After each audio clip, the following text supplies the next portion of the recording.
जय महाकाल कावड यांनी वनोजा येथून एडशी कुंड महादेव येथे रवाना प्रसंगी शिवभक्त यांनी वनोजा येथून जल महादेवाला अर्पण केले व एडशी कुंड महादेव शेलू बाजार येथे परतले व शेलू बाजाराच्या चौकामध्ये कावड बघण्याकरिता भावी भक्तांनी मोठ्या प्रमाणात गर्दी केली होती व शेलू बाजार शहरात या कावड यात्रा उत्सवाला भव्य दिव्य स्वरूप येताना दिसत आहे।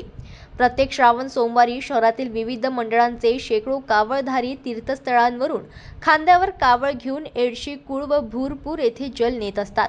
आज पहिला सोमवार असून कावडधारींनी वेगवेगळ्या ठिकाणांवरून आणलेल्या पवित्र जलाद्वारे पहाटेच शिवमंदिरांमध्ये जलाभिषेक केला। त्यानंतर वाजत गाजत कावडधारींची शहरातून भव्य मिरवणूक काढण्यात आली।